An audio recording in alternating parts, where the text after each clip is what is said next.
Mark is very much part of the Macmillan furniture. He was long before I was. He's been in ELT for the last 21 years. Where did you start, Mark? When or where? Where? In Mexico, actually. And never went back. Right. Just love it there. Good stuff. So Mark has been a teacher trainer, director of studies, materials writer, and is now an academic consultant for Macmillan Education in Mexico. He's got a keen interest in teaching with minimal resources and blended learning. He's got a deep TESOL, a CELTA, and a degree. And you'll see by this talk, I saw his Q&A earlier, is absolutely just jaw-dropping, the amount of stuff that Mark knows here. So challenge him. You're going to hate me saying that, Mark, but do challenge him. Because he's got lots of information about all of this. So anything you'd like to know about teaching online, Mark is your guy. That's enough from me. Have a great session, everybody. See you later, Mark. No pressure then. Thanks very much, Will. That's lovely. Everybody, it's really amazing to see so many people online. Thanks very much for joining me for the session today. Let me tell you a little bit about the dynamic of this session. It's a bit like conversation class, right? Everybody thinks a conversation class would be really easy to do, and maybe they think a Q&A would be really easy to do, but thinking about the logistics is an interesting one. So this is how I'd like to do it. And if you're in the session earlier today, I don't know why you would have come back, but if you're in the session earlier today, I'm going to change it up a little bit. Because this morning I really struggled to keep my eye on the chat. It was really difficult for me. So let me show you what we're going to do. I'm going to just share my screen quickly. And okay, so obviously this is a Q&A, and it's for you to ask your questions, which I will try to answer. But I'm sure between us as well, we can provide some really amazing answers to some of the questions. So I'll be encouraging you guys to help me answer some of the questions in the chat as well. Now, in order to get your minds in the right place, to open up some ideas in your minds about questions that we could ask, I've created an interactivity here on that we're looking at now on WordWall, and the name escaped me for a second there. I've created this activity on WordWall just in case you don't have enough questions to ask me over the next 60 minutes or so. So very much the focus is going to be on your questions, but I've just got some topics here that might kind of get your minds working. So we've got very young learners, teacher skills, motivation, tech tools, flipped learning, autonomy, CLT, and networking. And you know, WordWall being a really lovely tool, I can shuffle these around.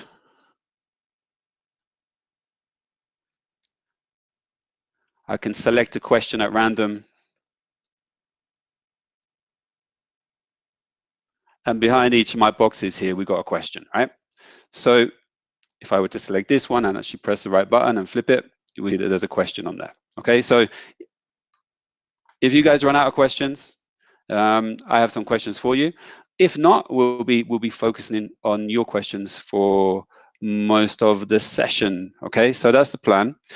And the way that I would like to do it this time is like this. So rather than doing the questions in the chat, let's use the chat to respond to each other and talk to each other and make comments and have like these kind of mini conversations that are going on. That's awesome. But what I would actually like to do is for your specific digital teaching skills questions, I would like you to do this. I have created for you this, which is, as I'm sure you're aware, is a Mentimeter page. And what I'd like you to do either on your phones or in your browser, and I'll put the link in the chat for you, is that I would like you to post your specific digital teaching skills questions onto the Mentimeter so that we can all see them, and so that maybe we can deal with 2 or 3 related questions at the same time. Does that make sense, right? So if you want to go to Mentimeter, menti.com, put in the code and type in your question. And I'm going to put the link in the chat as well. Double check that I'm sharing it with everybody. Give me 1 second. Or somebody looks like they've already done it for me. Okay, brilliant. Okay, but there's the link in the chat.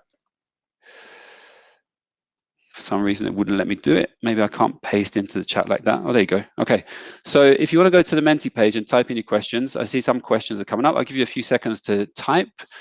Yeah, don't rush. Think about it. And hello. I will just say hello to people in the box. Seems like we've got lots of people from Mexico as well as other parts of the world.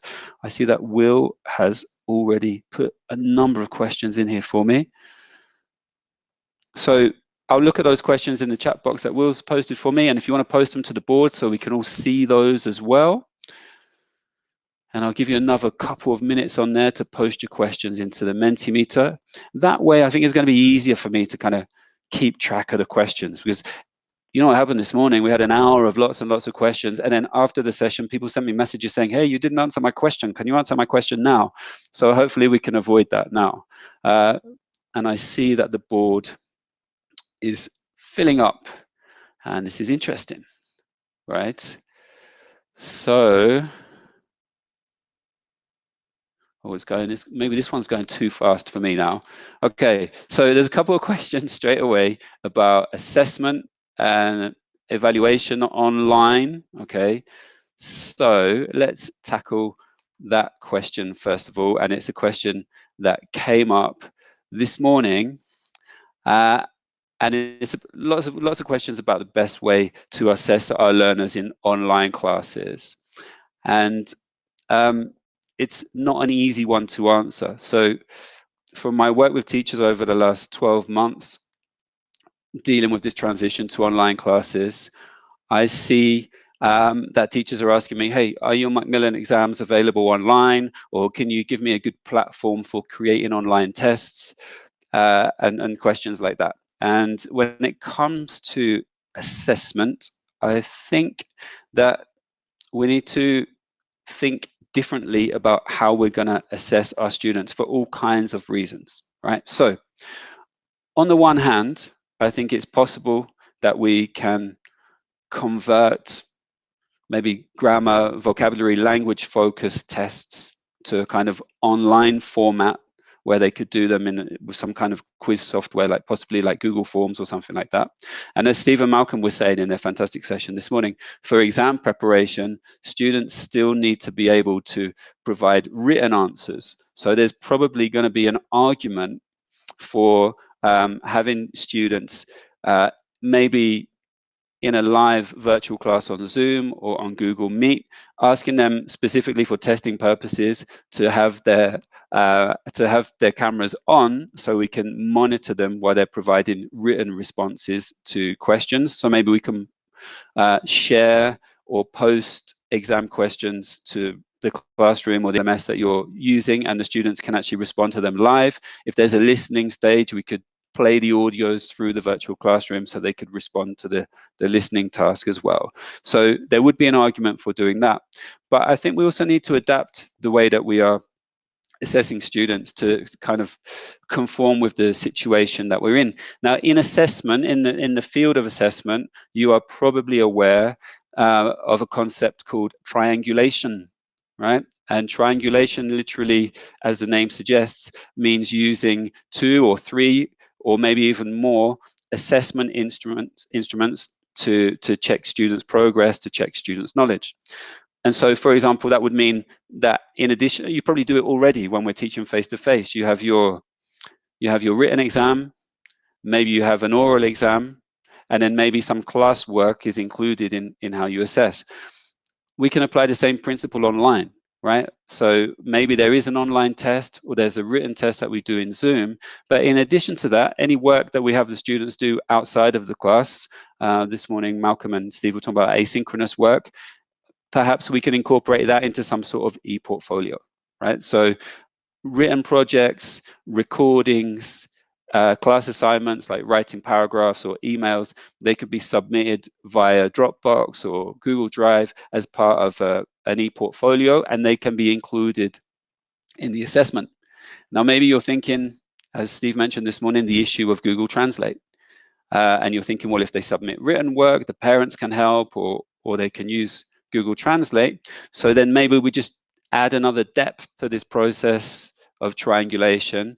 And in addition to having the students submit a piece of written work, maybe as part of the oral exam, they talk about the piece of written work that they have submitted, right? And so they need to use language to then tell us about the piece of written work that they did. As Steve kind of implied this morning, Google Translate is not going away, and Malcolm was talking about using digital tools to check grammar and spelling and so on. I mean, we all do that. That's a great thing. I do that, you know, in my second language, which is Spanish. So that's great. We should probably encourage that. There's time for writing with a pen in a virtual class for a test, and then students can talk about the written work that they've done for their portfolio as part of the oral exam. So I don't think there's a quick and easy solution to how do I put my tests online. We can use the software that we're familiar with for creating forms and questionnaires, but we need to add an element of triangulation to our assessment procedures. Okay, so that's the first question. And now, in the desire to make this process easier for me to manage, I seem to have bitten off more than I can chew with questions here. So let's see. Okay, now we've done assessment, so I'm going to move on. There's a question here which says how to make a game allowing students to join two boxes or move boxes, like story, put pictures in order. Now, it's almost as if whoever asked that question read my mind, right? Because one of the questions that I was thinking that would come up in this session would be related to the use of specific digital tools.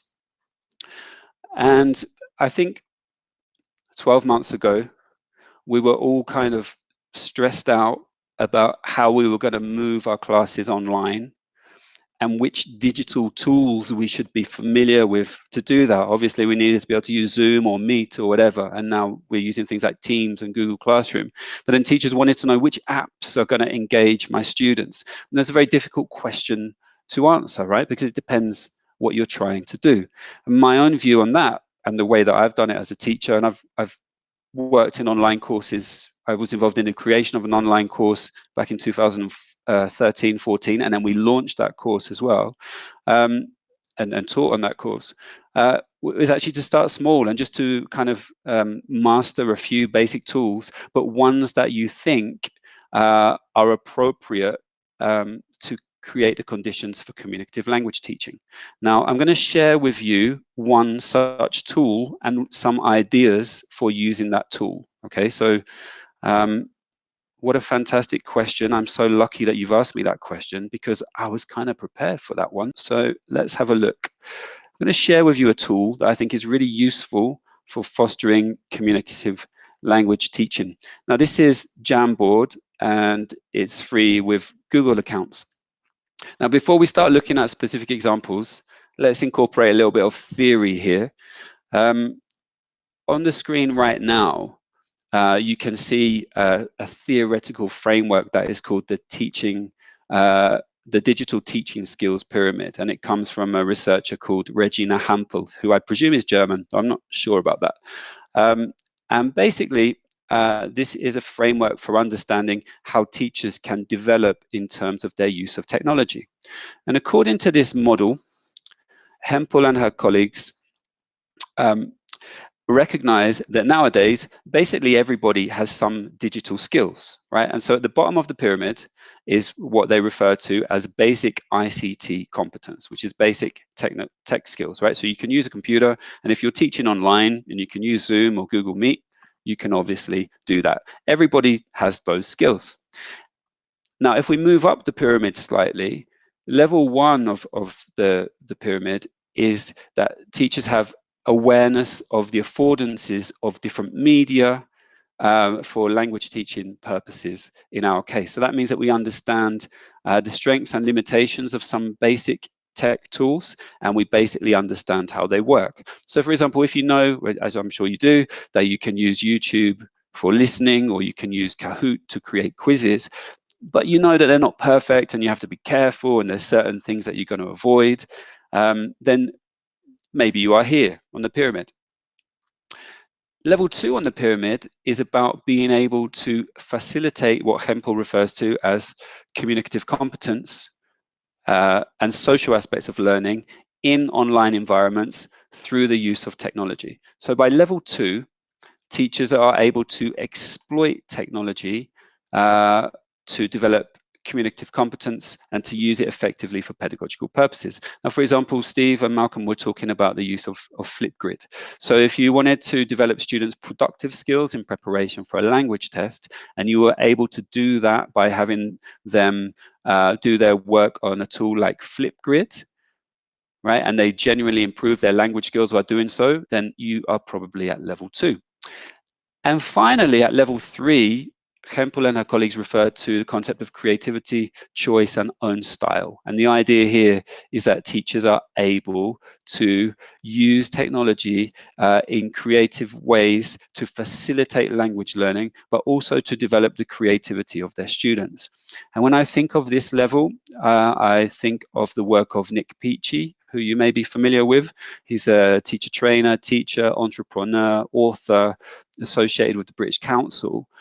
He writes books on developing digital literacy, and many of his activities involve combining skills with tools like Pictochart or Canva and developing English skills at the same time. So students learn how to create infographics, but also improve their English. And that, to me, sounds like creativity and choice. So the reason why I've told you that in relation to the specific question that was asked was in terms of the tools that we use to achieve a specific purpose. Like the question was, what tools can I use to do a story activity? I think we need to think, which tools can help me facilitate communicative competence? That's where we need to be, minimum, right? Level 2 on the pyramid. How can I recreate those conditions for language learning in my live class using technology? So if we take a look at an example here on my Jamboard.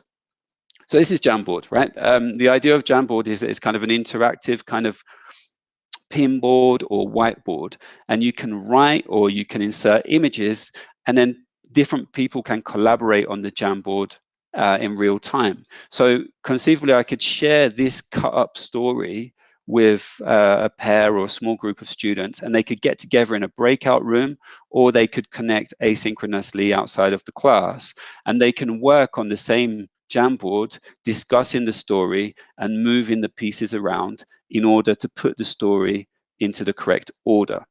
So, I mean, I think that answers a very specific question. What you would need to do in that case, and now because we're using Mentimeter for this task, I don't see all of the names, but the teacher that asked that question, basically all you would need to do here is open the handout that you would normally use in class to cut up your images for your story that you want the students to put in order. And using the capturing tool or the snagging tool that comes with Windows, for example, is just take small screenshots, save them as images, and then insert them onto here. Right? Once you've created your basic Jamboard, you then share it with your students, and they can collaborate in real time on the same Jamboard, right? And so they can work together, and they can put a story like this in correct order, and then they can give you feedback on their story, or they can record the story, or they can listen to the story and check the correct order. This is actually one that I took from Macmillan's One Stop English website, and it's a story of a little girl who feels that she's doing really badly in art at school. She reads some books and realizes that she's in fact very, very creative.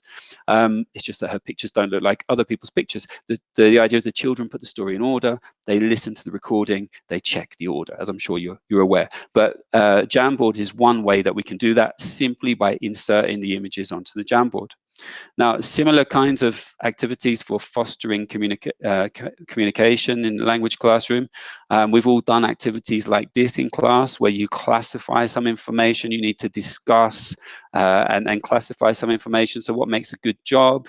Put the students together in a Jamboard. These boxes here are all created using this Post-it tool here, right? Okay, so if, I don't know, if we just add another one on here, nice office, for example, stick that into my Jamboard. And again, the students can discuss what the most important priorities are for them in terms of a job. They can get together synchronously or asynchronously, working on the Jamboard and engaging in communication. They could record themselves or they could report back. So again, I think, you know, this is another example of how we can use Jamboard to facilitate communicative competence. This is another example. Again, this is a life skills lesson from Macmillan's Gateway series, for example. And the final life task requires students to work together to create a first aid quiz to test their students' knowledge of the reading that they did here. So again, we could do most of this in a live class, perhaps. Then we could ask pairs or groups of students to connect asynchronously, share this Jamboard with them and have them write their quizzes here in real time on the Jamboard and then share it with the teacher afterwards. And I mean, there are multiple ways to do that. I don't want to spend the whole session talking about Jamboard, so I don't work for Google. But I mean, there's another one here. We've got to find the homophones here, right? So we've got bear, we've got bear and bear, right? For example, students can work together on that one. And you know, this one on collocations would work in the same way. And this is just typing in the information or inserting the images onto the board, right? So we say, make the bed, or do some work, do some damage, and so on and so forth, right? So in response to that specific question about ordering stories, to cut a long story short, Jamboard, inserting the images from the original worksheet onto the Jamboard, okay? So let's go back to our questions on Mentimeter.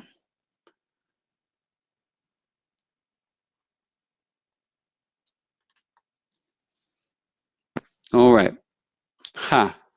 What's better, Kahoot or quizzes or Nearpod? Only you can decide that one. Yeah, I mean, that would really depend on your purposes. Okay, how to teach English language to a blind child kind of goes beyond the scope of this session. I know the British Council have produced documents on inclusion in language learning, and I would encourage you to check out the British Council's work on promoting inclusion in the language classroom. I'm going to stick to the digital one, guys, if you don't mind. I would love to answer all of you, or try to answer all of your questions. Please, more about flipped online classes. Well, funny that you should mention that, because I was thinking that would be a useful one to consider.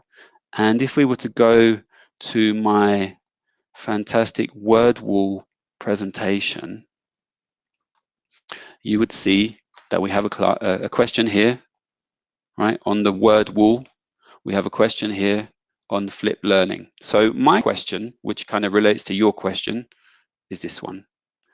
Experts keep telling us to flip our classrooms. It's quite hard. It involves extra planning. And I wonder, is it really worth it? So the original question was, can you tell us more about the flipped classroom? So some of you probably know, and if you want to help me out with this in the chat box, feel free.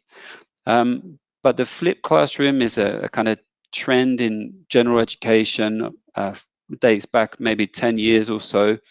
And it's the idea of making some of the instructional content available to be done outside of class, so that in class we can spend most of the time working on problem solving or concepts or engaging in collaborative tasks and giving students feedback, right? And I mean, that's a very kind of general education definition. But in terms of practical examples, well, you were in the session with Steve and Malcolm this morning, and in the series Optimize, there's a dedicated flipped learning lesson in every unit of the book. So keeping in mind that Optimize is a course that prepares learners for proficiency exams.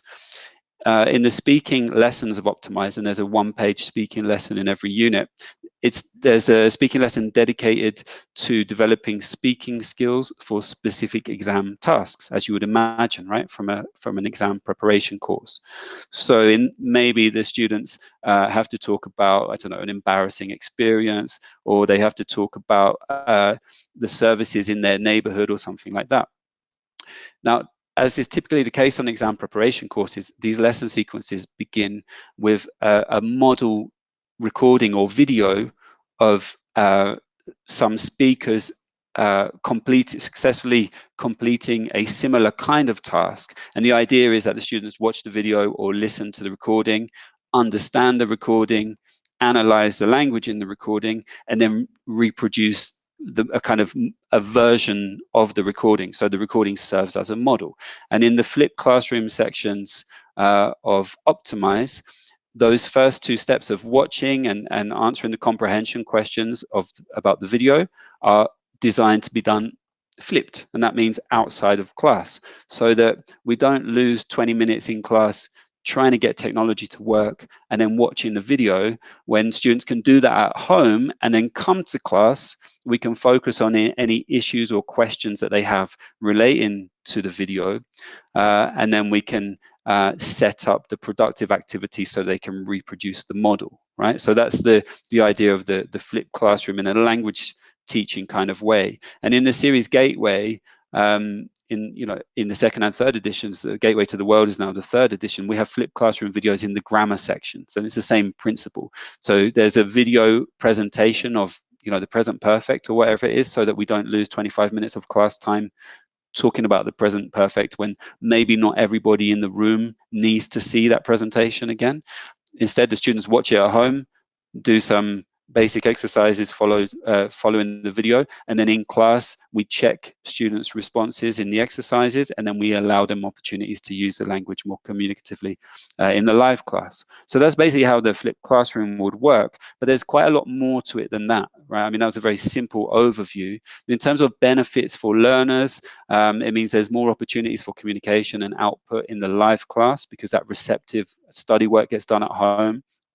Students can watch the videos as many times as they like. So if they didn't catch it the first time, they can watch it again. They can work when they are most alert, right? So if they want to do their homework on Saturday or Sunday or in the morning or in the evening, that works. And so they develop independent learning skills. And from a teacher's perspective, the benefits would be things like we can deal with like individual issues that students have, right? Because your students in one classroom are all at different developmental stages of any given piece of language at any one time. So you can deal with specific issues rather than talking to the whole group with one grammar topic. So there's less kind of unnecessary teacher talk, and maybe you'll get more work done.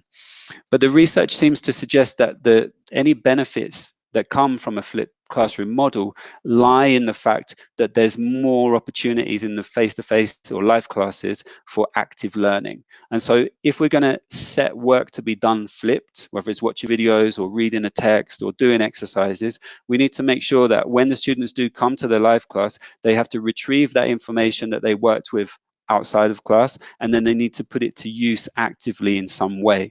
So obviously in Optimize, there's a whole sequence, and actually if you were to analyze Steve and Malcolm's sequences in Optimize, you'll see that actually the flip section is receptive skills and comprehension. Then they analyze the language in the first stage in the classwork, so the learners are retrieving the information from the recording, and then they have to recreate the model. So that's kind of an active learning activity straight away. And that's basically the model that we need to follow with the flipped classroom. So yeah, that was quite an extensive answer. My apologies if that wasn't your question. But yeah, I think we've done that one now. So let's go back to your questions, guys, and let's see what we've got. Okie dokie. Okay, straight off the bat, how to motivate shy students to participate in virtual classes. Again, guys, if you've got any magic pills or magic bullets for motivation in the language classroom, feel free to share with us in the chat box, because I'm sure that we all want to hear it, right? I mean, motivation is a multifaceted concept. There's not one quick, easy solution. There are lots of different things related to the idea of motivation in virtual classes. So, I mean, I guess if your students are reluctant to participate, we need to find out why that is, as was alluded to in the previous talk and in yesterday's session. I think. I mean, if the students are embarrassed about the environment in which they are taking their online classes, and they don't want their classmates to see what it's like in their house or whatever, then we have to be aware of that, right? I mean, we don't want to do any kind of damage that way. Motivation relates to so many things, right? Moving away from that idea of, the student doesn't want to participate because they're kind of embarrassed about their setup at home, or they're in the same room with other kids taking classes, or their parents are working next to them at the table, or whatever it is, right? There's all kinds of issues there. But in terms of what we can actually do about it, I mean, there's a number of things, right? So first of all, self-efficacy is related to motivation. Self-efficacy is this idea that we're more likely to participate if we think that we can succeed. You're more likely to do something if you think you are going to be good at it. I mean, maybe that's how I got into English teaching, because it's like, one of the few things that I can do well. But basically, that's the idea of self-efficacy. So anything that we ask the students to do in the language classroom, we need to make sure that we set it up in such a way that they can do it effectively without struggling in front of their classmates. So we need to, we talk about scaffolding in language teaching. There needs to be lots of support from the teacher to help the students to succeed in the task. Now, if I knew which specific kind of activities the teacher was talking about, it would be easier to answer that question. But if it's a speaking task, we need to make sure that they're provided with a linguistic support to be able to do it correctly. So that would be the first thing. And in terms of motivation in general, and we talked about this in the morning session, there are some very interesting theoretical models for online learning that can help us understand issues of motivation. Now, I can't give you a magic answer on this one, but there is a model of or a framework for understanding online learning that comes from a researcher called Randy Garrison. And if you were to Google him, not now, right, but after my session, if you were to Google Randy Garrison, you'd find that he is associated with a theoretical framework called the Community of Inquiry Framework. And the Community of Inquiry Framework is a model for understanding the dynamics of online courses, and it has 3 elements, right? Now, I would imagine 12 months ago, when we were making this transition to online teaching, most of us were kind of concerned about our tech skills. How are we going to use technology in our classes? And Randy Garrison's framework refers to those kinds of concerns as teacher presence, right? Basically, the methodology and the techniques and the behavior of the teacher in the class are one aspect of the online learning experience, which is the teacher presence. But it's important that we don't forget 2 other really important presences. If bread's not uncountable or countable, is presence and presences countable? I'm not sure. I have to check that with Steve and Malcolm. But there are 2 other presences that Garrison refers to, which are the social presence and the cognitive presence. Okay. Now, in order for an online course to be successful, it's important that we incorporate and try to find evidence of social and cognitive presence. The social presence refers to students feeling comfortable in the class, feeling comfortable enough to project their personalities, express themselves freely, and take risks in a supportive environment, and that they feel like they are part of a group and that there is a kind of sense of group identity, very much like we would aim for in a face-to-face traditional class, right? They want a trusting environment, they want to develop interpersonal relationships, and they want leadership and structure from the teacher to be able to achieve that. That's another aspect of presence. So we have teacher presence and we have social presence. And it might be the case that we're so concerned with technology and digital tools and finishing the work in the book that maybe we neglect the social presence in online classes. And then the third element of the model, and the final element of the model, is cognitive presence. And this refers to the extent to which the students are able to engage in deep and meaningful learning in online courses, right? And so from talking to teachers, I'm not accusing anybody of anything, and don't take this the wrong way, but from talking to teachers, I get the sense that a lot of online language teaching has become kind of plenary and whole group, right?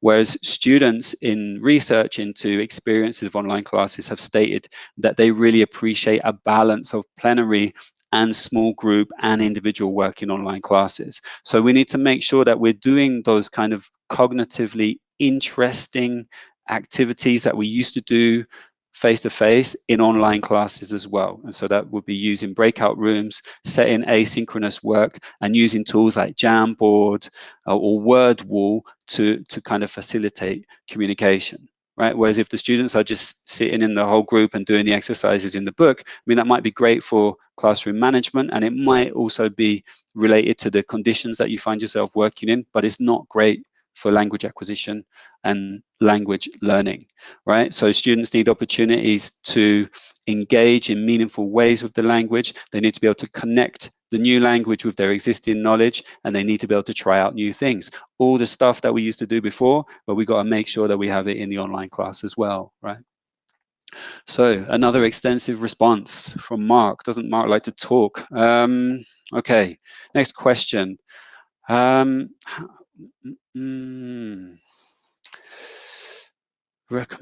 Pronunciation questions. I'm sure some of you guys in the box will, in the chat box, can give some particular sites for pronunciation. I mean, Macmillan's dictionary online has audio recordings of songs. I mean, it kind of depends what you want to do with pronunciation. If you want to provide models of pronunciation, then there are lots of online dictionaries that provide opportunities for that. Macmillan has, or at least used to have, a sounds application, a kind of phonemic chart application. You may be able to find that in your app stores. And if you're looking for, I mean, specific lesson ideas on working with pronunciation, I mean, many of the things that you find in your course book can be adapted easily to online context, and maybe they work even better in online context. Because, for example, if we were working with I don't know, connected speech and weak forms or tonic syllables and intonation, then conceivably, if we're doing work based on a listening text in class, maybe the students do the listening at home, we deal with any questions that they have in class, and we practice some of the communicative, some of the functional language from the listening. Perhaps for homework, we can have the students go home and listen again, and we can have them using the tape script that we've posted somewhere online or whatever, have them kind of identify the tonic syllables, have them identify the thought groups on a piece of text, and they can do that in their own time and then post it somewhere online so we can check it. So I think there's lots of opportunities for pronunciation. I don't know if that answers your question. Is it possible to disable erasing on Jamboards? I don't think so, because if you remove the ability to edit, then I don't think they would be able to move the items around, though I may be wrong about that, but I don't think so. So I mean, that's something you're just gonna have to talk to your students about, right? And then, I mean, if they have an issue, they get back to you, you send them a new version of the Jamboard, right? I think that's fairly easy to fix. I don't think it's a bad question, but I don't think it's a massive barrier or obstacle to using Jamboards. Okay, we talked about evaluation. How often should we incorporate technology into our teaching? We don't really have any choice at the moment, right? I mean, that's a really interesting question. How often should we incorporate technology into our teaching? And I'm going to answer it by asking you another question, which is what, and don't feel like you need to answer this right now, but I mean, think about at least what needs to happen for students to learn language. That's my answer to that question. So your question is, how often should we use technology? My answer is, well, what needs to happen for students to learn language? And actually, on my fantastic word wall, which I'm not getting to use very much, so I'm just going to show it off a little bit. But if we go back to my word wall, there is a related question on there, which is one related to CLT. So let's flip that one over and see if we can answer both questions at the same time. The question was, It's hard to get students interacting and communicating online. Do you have any tips? And that ties in with the question of how much technology should we use. So this is what I'm going to say. Okay, teachers tell me that it's difficult teaching online, that less work gets done, that it's difficult to monitor students, that it's difficult to monitor non-verbal communication, that it's difficult to keep track of what students are doing in breakout rooms and stuff like that. And you're absolutely right. But once again, I'm not a magician and I don't have a magic solution to that. What I would ask you to think about is, in terms of language learning, the conditions have changed, the way we teach has changed, assessment has changed, but the fundamentals of language acquisition have not changed, right? Your students still need massive exposure to input. They need opportunities for meaningful language use. They need good feedback from the teacher, and they need opportunities to use what they know. And I mean by that, develop their fluency, right? So you need to, not always do something new in class, but get better and quicker at reading or process and listening. That's easy, but more quickly. So meaning focus input, meaning focus output, language work, and fluency. These are the ingredients. That's based on Paul Nation's 4 strands model of a good language course. We need these elements in more or less equal quantities. 25% of the time, meaning focused input, 25% of the time, meaning focused output, 25% of the time and no more on grammar and language, and 25% of the time on using what you already know. How are we going to achieve that in an online teaching environment is the challenge that we have to overcome, right? And so back to the question of how much technology we're going to use. Well, as much technology as you need to get a balance of the 4 strands. Now, my gut feeling on that is that in just virtual classes on Zoom or Google Meet, and especially if it's mainly whole group classes, we're going to really struggle to get a good balance of those 4 strands. And we're probably going to focus mainly on language focused work. So then we're going to need to flip our classroom or use asynchronous content in creative ways so that students get exposure to input, and so that students can maybe do some deliberate study work and maybe some fluency work and productive work outside of the class. And that's where we're going to need to use technology. So I've already showed you, for example, that you can use Jamboard to recreate kind of communicative language tasks, either synchronously or asynchronously. And then we had this lovely example in the earlier session from Malk and Steve of Flipgrid, which I think most teachers are familiar with. But basically with Flipgrid, somebody asked in the chat actually during Steve's Malk's presentation, can they record dialogues on Flipgrid? I mean, if they were together in the same room, they'd be able to do that. But basically the idea is that you record short videos on your phone and then post them to the Flipgrid page. So it makes sense to incorporate technology there for production practice, for example, right? So how much technology depends on what you're trying to achieve, and as much as you need to balance the 4 strands, right? That's my answer to that question. Let's go back to your questions. And we are working on Mentimeter. There we go. All right, let's take a look. Now, I have to confess, I haven't been looking at the chat box, and I'm sure that Will is sending me important questions and messages in the chat box. I will come to the chat box at the end. Don't worry if your question isn't there. The question of motivation we've kind of dealt with. Yeah, it's not technology related. Camera shy. See, this was the question that was posed to Steve and Malcolm. We've kind of tackled that one a little bit already. Ideally, communication is non-verbal. So ideally, as Steve said, at certain times in the lesson, we would ask students to put their cameras on. Okay.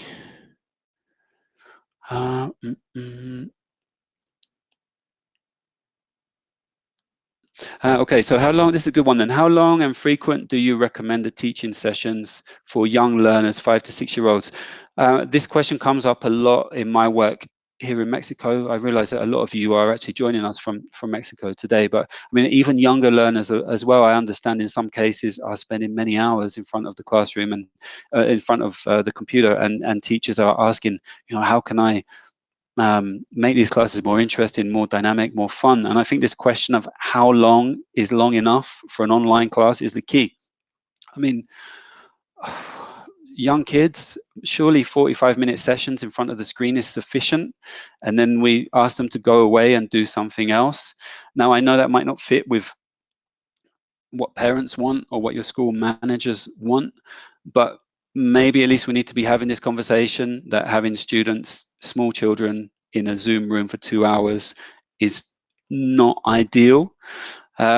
If that's what we have to do, then I think the key is going to be to, as you always would have done in face-to-face classes with that age group, is to have a good variety of whole group and then kind of quiet activities of doing work in the book, as well as like productive tasks and singing songs, as you always would have done.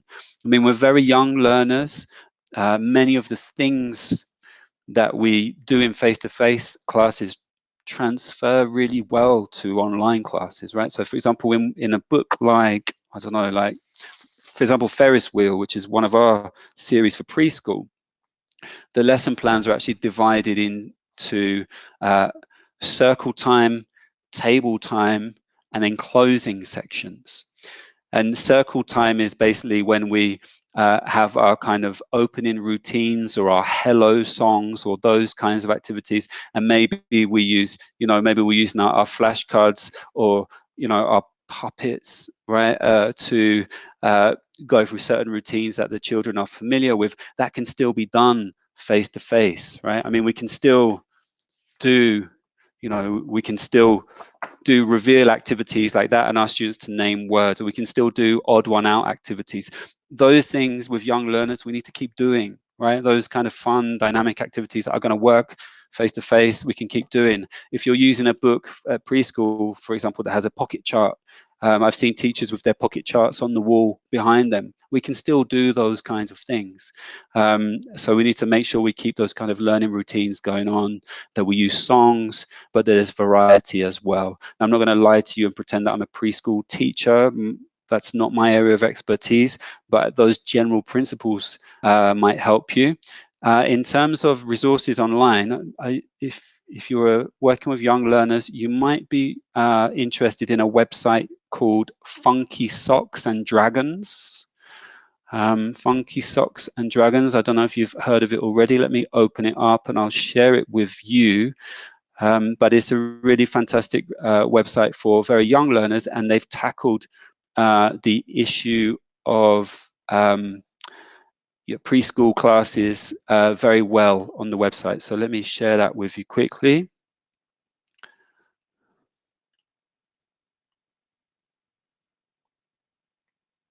This is not advertising. I don't know these people. Hopefully they don't work for another publisher or anything like that, but it's just a really useful website for very young learners. And in researching this session, I drew a lot of ideas from there, so maybe you guys can as well. So that's Funky Socks and Dragons, and it's literally funkysocksanddragons.com. And I'll try and put it in the chat box for you. You might find it useful. Okay, so there you go. Now let's go back to your questions, guys. Let's go back to your questions.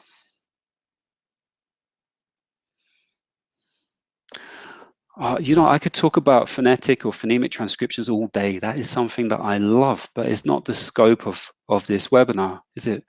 But in terms of self-study, I think it's really useful. Yeah. Should ministry report cards and exams? Oh, sorry, I can't really answer that one.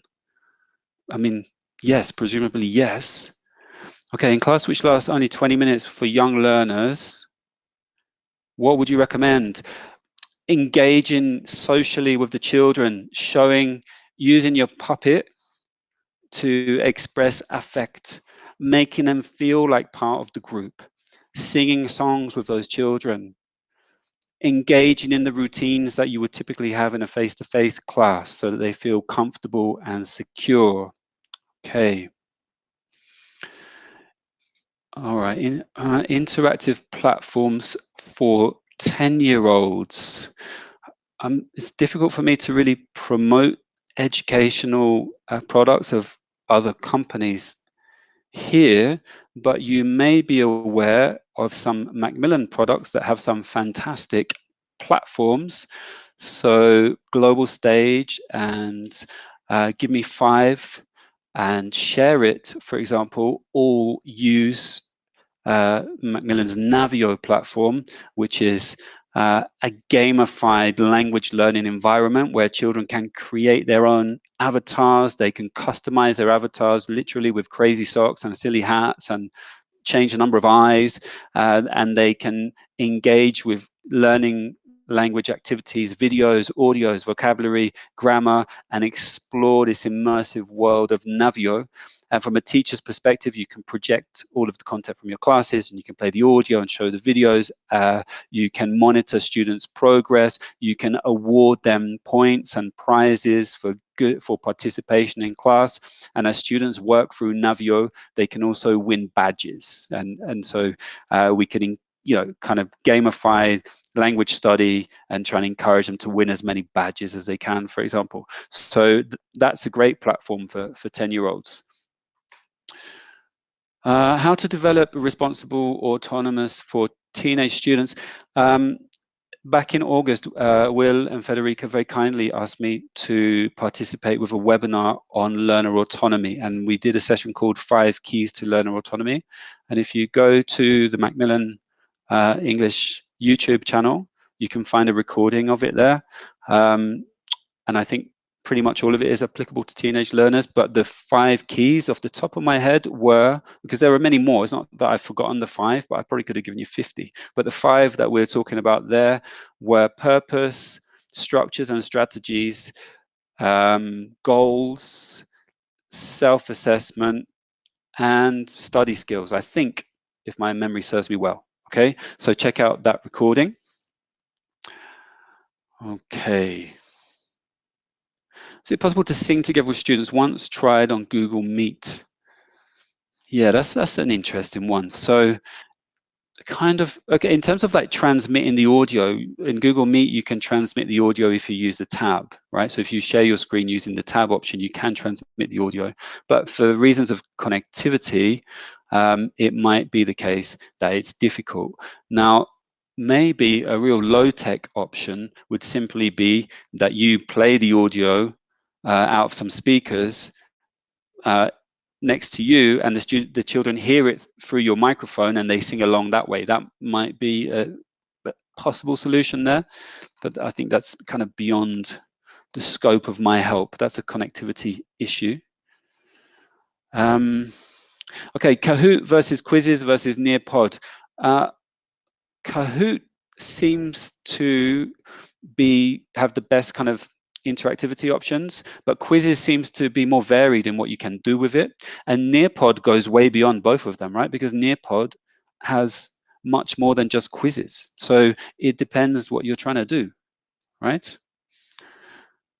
Okay, now I'm going to go to the chat box because we've only got 8 minutes left, and I want to see some of the questions that we had in the chat box. So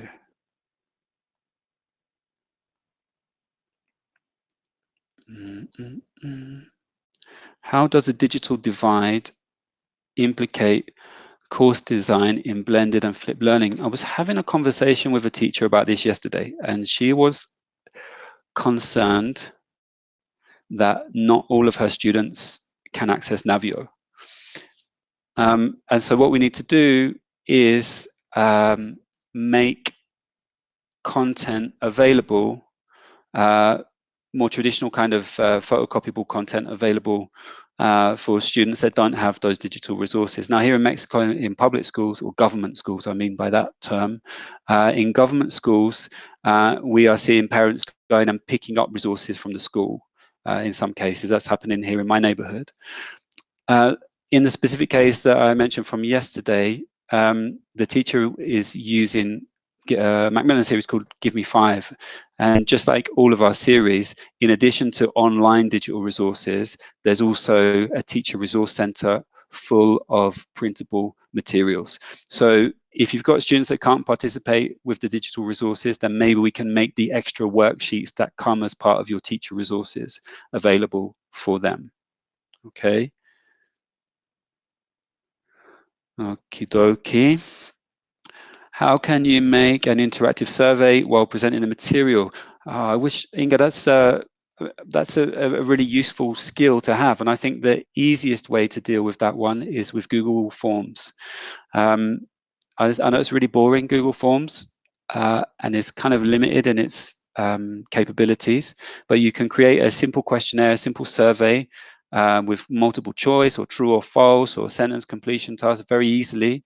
You can easily incorporate it with Google Classroom.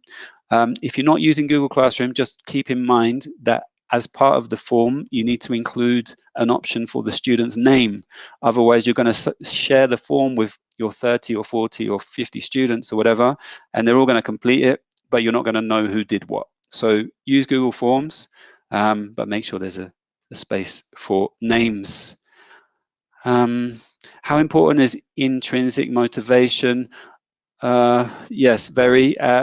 Sorry, I don't mean to sound rude with that one. Yeah, extremely important. And how can we maximize it? Well, I mean, books and books and books have been written on this stuff. I would encourage you to explore the work of Zoltan Dornier. He has a very practical book from about 2000 on motivational strategies for language learners. Ultimately, it comes down to making the content relevant, purposeful, and achievable and engaging for the people in your room. I mean, you don't need to be an expert to answer that, but if you were to research Dornier's techniques, and his book on motivational techniques for language learning has some very practical techniques for doing that. And that's all part of this kind of social presence that we mentioned earlier, which is an essential element of any language course. Okie dokie. Now the chat box is frozen from, oh no, I think we're back. Ah, great. Okay, you want to learn, okay. So the question about motivation and tools, I mean, it goes back to the same point as earlier. What are we trying to do? And I think Steve made the same point as well, and Malcolm as well. It's not about, you know, which is the best tool, but it's like, what do you want to, what is going to motivate your students? So do they want to work individually on a project? What's the best tool for that? Do they want to connect outside of class and do a role play and record it? What's the best tool for that? Do you want to recreate communicative circumstances in a breakout room? What's the best tool for that, right? And so we looked at ones for communicative activities earlier. So yeah, it really depends what you're trying to do. The one about unsuitable YouTube videos. There used to be a kind of YouTube Kids, and I think Nick Peachy used to post a lot about tools that you could embed YouTube videos but take away all of the advertising and stuff like that. Off the top of my head, my apologies that I can't think of any specific ones, but I know that the technology exists. And if you wanted a kind of educational YouTube, just Google those terms and I'm sure you're going to come up with something. And also look for Nick Peachy. And okay, QR codes, yeah, very useful if you want to share links easily with your students, but we have to be sure that they have QR scanners on their phones, right? That might be the issue. Some course books, not ours, I don't think, but some course books do incorporate them. So I guess people find them easy to use, but not everybody has a QR code scanner. And well, which tools would you use to create digital teaching materials? It depends what you mean by digital teaching materials. So Steve showed us how to create a digital worksheet earlier on today in that session, and I've showed you how to create communicative activities using Jamboard. If you wanted to create quizzes, you have things like Kahoot and quizzes.com. If you wanted to create memory games, you have things like WordWall, which is the one that I used for my interaction that I was sharing with you earlier.